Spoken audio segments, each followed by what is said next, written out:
What's up, guys? Welcome back to another episode. And today I am going to go unscripted and see how I do with just a talk that is really something that I've been talking about with my mastermind clients in the last couple of days. And it's what got me thinking about talking about this topic today was I have been messing around with the latest version of ChatGPT. And for those of you who are familiar with this, you'll know what I'm talking about. But if you're not paying attention, this is something that is really coming on in leaps and bounds. And what you can do now with ChatGPT, and it's something that I've been experimenting with, but you have this new interface where you don't have to type any longer. You can just talk with your phone or with your system, and it answers in extremely realistic voice. It even has, the computer voice will actually go and things like that. It actually it has mannerisms like it's human. Very interesting to play around with it, and it makes it far more useful in some respects because this is not GPT-4. This is GPT-4 Turbo. And it's got all of these extra features, which is really fascinating. You can now take a photograph and you can ask it what is in the photograph and is there anything I should know or is there anything I should be doing? And I saw an experiment that somebody did on LinkedIn there during the week, and they took a photograph of an air conditioning unit and they had opened it up and they had taken out the filter or something along that line. And they took a photograph and they asked ChatGPT, what is this? And is there anything I need to know? And without any prompting other than that, it came back by saying that this was an air conditioning unit, that the door of the filter cabinet was open. And then it went on to point out that there was noticeable rust specks on this and that indicates such and such a thing about, the maintenance or whatever. My mind was absolutely blown. So I've been experimenting with this myself, and it's just there's no photograph that I have uploaded yet that gives it difficulty, which is kind of amazing. And so the thing is just moving so quickly. So now when you're talking to ChatGPT, you can ask it to produce an image. And I did this. I posted yesterday in LinkedIn, and I was thinking, what image should I use? And then I just explained to ChatGPT that I'm posting about a certain topic. What image would you suggest? And it produces an image, and I just said, that's fine, I'll take that, put it in. So it's starting to make life really quick. And I'm not talking about artificial intelligence for much longer. Really, the point that I'm making is that it's very unusual that we have these incredible advances coming along in society, like through technology. And yet we seem to be held back by just these kind of, what's the word I'm looking for? Just old style thinking and inertia in the in areas of government. So we have a massive housing crisis. There's no question about that. It's all in the papers this week, talking about everything. And I was speaking with my architect on a project that I'm doing at the moment, and we were talking about AI and how this is going to change design work and all that. And he said, well, hold on a second. He said he is currently waiting on a letter from Irish Water, and he's waiting on it for a week now or something like that. And he has 2 housing projects for two different clients sitting on his desk waiting to be submitted. But the only thing that they don't have is the letter from Irish Water. And he said that one of these schemes, because it involves a protected structure, that you need to submit 10 copies instead of the usual. I think the usual might be 4 copies or something like that. In this particular case, you have to have 10 copies because it has to go off to the Heritage Society and all these kind of things. But we were talking about, isn't it crazy that in this day and age that we have a housing crisis, and yet the planning system is one of the bottlenecks that's causing it. And yet, whilst we're talking about that, you still have to go in and you have to physically hand deliver a planning application in paper in 10 copies in order for it to be accepted by the planning department, certainly the planning department here in Dublin. And it just seems absolutely ridiculous. Now, I was saying, like, surely you're able to just submit it online or something like that. And he's saying, no, the only type of project they will accept for an online application is for essentially a domestic extension. Everything else of a certain size requires it to be submitted in paper. And so you think about the knock-on impact of that. So you've got people that are wanting to submit a project. They have to print it all off, first of all on paper, which is environmentally not very sound. And second of all, you have to make 10 copies of it instead of it just being a PDF submission. And then that can go and get copied by as many departments as that want it. It just seems to me that the system is creaking under the current system. The system is just creaking by lack of investment, or perhaps not lack of investment, but just a lack of a willingness to actually move forward. And I don't know this for a fact, but I would suspect that unions are probably in the middle of all this. And if you were to introduce online, that would involve all sorts of, renegotiation of contracts and things like that. Now, I could be wrong, but that is my sort of sneaking suspicion. And let's get into the housing market. Like, the housing market this week has been just one story after another. I'm noticing more and more and more of these articles all pointing out just how much of a problem we have on our hands in this country. And one of the articles that I found in the last few days it was actually kind of a small article, but it was based on this commission, this housing commission report that was issued. And it says Ireland may need a lot more homes than previously thought. This is in the Irish Times. And it says Ireland could need as many as 80,000 new homes per year for the next 25 years, according to the Housing Commission. The Business Post reported. Now, this was in the Irish Times, but the Irish Times was reporting on it. The Commission submitted its study to Minister for Housing, Darragh O'Brien, last week. The housing requirement was based on certain population sort of statistics that they're using, but the current population spike that we've been going through, and I think I've already talked about this on a recent enough podcast, we were saying that the migration stats for the country, 140,000 people came into the country in the year 2023. And of them, at least like about 70,000 of them were refugees. We're all well aware of that. But there's another 70,000 increase there. And I think a certain amount of that was made up of workers. And that's actually, I'm not completely accurate. As far as I can remember, it was a total of 140,000 growth in the population. And of that, a certain amount of it was births, a certain amount of it was immigration for jobs, and a certain amount of it was refugees. But it resulted in something like 90,000 additional homes needed out of the 140,000, because obviously a certain number of people die as well, and so the numbers fluctuate between the inbound and the outbound. Anyway, 80,000 a year for the next 25 years. Just imagine, think about what that looks like. We're currently at about 33,000. So do the maths on that. Like, that works out that we're currently producing, like, I'm assuming that that's in the region of 40% of what we should be. But let me just run the numbers. Yeah, 41% of where we need to be. And so this year we're 60% off where we need to be. Next year, we'll be 60% off where we need to be. The year after that. And also, we have all of the backlog for prior years.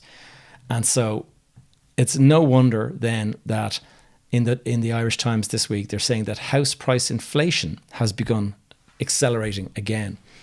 And this is now the seventh, it's saying that the house price inflation is now over 7%. And the latest residential property price index from the CSO, the Central Statistics Office, indicates that prices rose at an average of 7.3% in the 12 months to March. Now that's up from last month when I reported on this and it was 6.2, which was another headline grabber that it was growing at 6. Now it's growing at 7. And it goes on and talks about this. But what's interesting about all of this, I mean, it points out the average prices everywhere and all this kind of stuff. And, it makes for an interesting read. But you can see, I can't see this demand issue that we have, this supply-demand tension. I cannot see it being overcome by anything. I think we're just going to have, as part of our news cycle, we're just going to have housing shortages for the next decade, for the next 20 years, whatever it might be. Now, I'm looking at another headline that I picked up during the week, and this was that rent increases likely to accelerate as the supply of new homes dries up, according to Daft. And the subtitle is "Supply of new units helped to ease inflation, but the trend is likely to turn," according to experts. More than 125 purpose-built rental developments have opened since 2016. That is large-scale kind of apartment schemes and stuff. But it says that 2.5%, the average rent in Dublin, where demand is highest, hit 2,395 per month in the first quarter. That is up 2.5% on the same period in 2023. Now, meanwhile, we have these rent pressure zones. And the rent pressure zones are trying to kind of keep a lid on all this kind of stuff. But it's very ineffective, because what it does is it means that people that are in a property, those guys are, I experienced this myself. Before I bought this home that I am now sitting in, I was renting, and the homes that we built were actually quite delayed by COVID and all that kind of stuff. We would have been in probably a year or two earlier had COVID not happened. But what actually happened was I was renting from a very nice landlord, and we moved in 2017, just after the birth of my daughter, and we were paying $2,250 per month for just a house in Blackrock, and she never once increased the rent for the 7 years that we were living there. And very fortunate. It was nice of her just to do that. She just never increased, never even suggested it. And whilst I was the beneficiary of that, the reality is that she could have increased the rent by 2% per year over that period of time. And if she had done that, she would have moved up along, it wouldn't be catching up with inflation, but it would at least move up with the rent pressure zone allowances that you're allowed to kind of do. But what it means now is that when she puts that house on the market for sale, or if she just decides to rent it again, she cannot go above the 2% from what it was last rented at. And so that means that the house now is probably a good deal below the market rent that it should be. If she had increased 2% every year for the 7 years, you're looking at least 14%. Like, probably with compound interest, you're probably looking at closer to 18%. And so the rents would be 18% higher. Do the maths on 18%, you're talking about an additional 300-400. Let me see, 300. You're talking about close to 400-500 extra per month of rent had she done that. And that now is going to be the problem for the next owner. So what does it mean? If you want to increase the rent on that property, you have got a couple of options open to you. You're entitled to keep the property empty for 2 years in order to basically break out of the rent pressure zone cap, or you can increase the energy rating of the property. And I think if it increases by 7 points, which is a substantial investment, then you're entitled to increase. So if you were, say, a D-rated property and you went from D through C3, C2, C1, B2, B3, B2, B1, and then you got that basically would be 5 or 6 points. And so A3 would be the next point. Only then would you be able to increase your rent to kind of the market share. And so you can see how this makes it quite unattractive to investors. And what it does is it means that people that are in housing are doing fine. People who are looking for housing are not doing so good. And most of the people that are out there buying property are buying it as new, they want to own a property. They don't want to necessarily rent it out. It's for themselves. Anyway, we were talking about all of this, and then during the week, the Housing Commission came out and had basically said that Ireland is very ineffective and reactive on housing. And they pointed out that the rent pressure zones are not working as a system and that they should be replaced. And I mean, it goes on and on. I'm not going to dwell on this, but really you can see how, given the demand issues that we have and given the constraint on supplies, we're in a situation where the price of houses can only go in one direction, really. I know a lot of people would like to think that there's another crash coming and stuff like that, but it will not be caused by a lack of demand. Back in 2008, the crash was caused by the fact that nobody actually needed these properties. There was an oversupply, and the only reason that the prices had been rising was because of speculation. You could go and borrow money easily from the banks. They didn't put you through all these kind of tests and checking your income and all that. They really just said, do you want to borrow money? No problem, here you go. And fast forward to a couple of years later, and the whole thing came crashing down. Today, it's a completely different situation. First of all, getting a mortgage is highly regulated. The central bank is all over it. They have all sorts of limits on what you can borrow and things like that. So there is order in the system. And because of that, there won't be a crash certainly as a result of reckless lending. The next thing that's not going to be, there's going to be no catch up in supply. I cannot see a situation where you will have suddenly oversupply in the market, because how would it be created? We need 80,000 according to this report. I've seen other reports that say we need 60,000. One way or another, we're short by about 50%, as much as 60% according to the latest findings. How do you do that? Like, it's not like the construction industry is currently at a kind of a low point and that they don't have any work on. These guys are all flat out. You try and get anything done these days, everybody is flat out.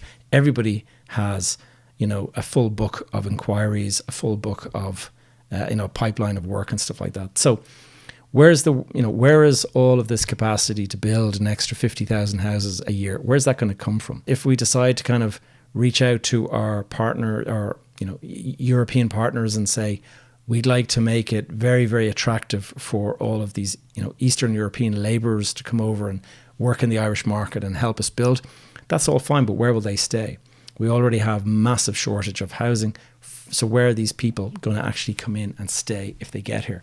So you can see how this is a problem. Now, we talked about this on my mastermind yesterday, and we were talking about this exact thing. We were saying, like, what exactly could be the problem that causes the market to crash? And this is where you get a couple of different insights from different people. Certainly, we don't think we're heading for a situation where the market could crash because of reckless lending as it did before. But there were a couple of views that what's happening at the moment in the market is that affordability is a major, major issue. And whereas there's massive demand, and there is incredibly sort of constrained supply, we'll say. We need 80,000, we're only building 33,000 or thereabouts. So we're 60% short on where we need to be. And having said that, if you go out there and try to buy a property, like a new person, a young person trying to buy a property, they are pretty close to maxed out in terms of what they can afford. And so the prices of the properties that are up for sale are at the upper end of what young people can afford. Save getting a big pay rise or something like that. So that's one issue. And yet, if you have a look at on the construction side of things, for somebody going out, buying a plot of land and looking to build houses on it, the system is currently, it's so constrained that the prices are where they are, that it's actually still hard to make the economic stack on a lot of deals. Back in 2022, when interest rates were much, much lower, it was easier to make things stack then. And a lot of the big apartment schemes that we had coming out, they made sense because you had big pension funds and things like that stepping in and buying. And they were buying at very, very high valuations. That's gone away now. And so this is maybe a weakness. insofar as there's going to get to a point where it's not so much that there's going to be a crash, but that simply projects will not be financeable anymore. That at some point, young people are simply going to say, look, I can't afford this any longer. Or they'll just have to go further and further out. Instead of buying in 50 kilometers in the commuter belt, 50 kilometers from Dublin, maybe they start going out to 60 and 70. There's a guy working at my office who lives on the Cavan border. And so he lives in Cavan on the border with, to the north. And so he has something like a 2-hour drive every day to do. And when you see that, you realize that this is, that there's a whole thing around quality of life, obviously, but affordability is a big, big issue. But if the central bank was to come along and say, okay, guys, rather than having a cap on your earnings and you can't borrow any more than 3 or 4 times your earnings, we're going to allow it to increase to 6 times your earnings. What would happen then? Would suddenly the whole market suddenly be awash with money? No, what happened is prices would rise to that point where there's no longer any capacity for the people to afford to make the payments, and then it would stop again. And we'll be back where we started. And so it's a very, very challenging situation. I think we're going to be dealing with a housing shortage for decades. And it's kind of, when you say that, you can say, no, they'll have to do something to fix it. How are they going to fix it? Unless modular construction comes in and they're able to do huge estates without needing very many laborers and it can all be done by machines or something like that, that's kind of far-fetched to me. I don't think that's on the cards. And so I think we're into a situation where, notwithstanding what all the politicians will be saying at the next election that will come up, they'll all be saying, oh, we're going to be the ones that'll fix this. Nobody's going to fix it. I think we're in for a really, really difficult time, because what's happening is the government is trying to push away the investors from buying up and pushing up prices. So they're making it more difficult, and they're increasing taxes, and they're doing all these things to try to kind of prevent it. But that is just going to make things probably worse. And I can't see this thing getting any better. So does that bode well for investors, property investors? In a sense it does, because at least it means that prices are in some way protected. But I'm just not sure that it's good insofar as the long-term outcome if taxes are going to be increased and stuff like that. It's difficult to see where it's all going to go. So guys, on this slightly dour note, I'll leave it at that, and hope you have a good week, and I'll speak to you soon.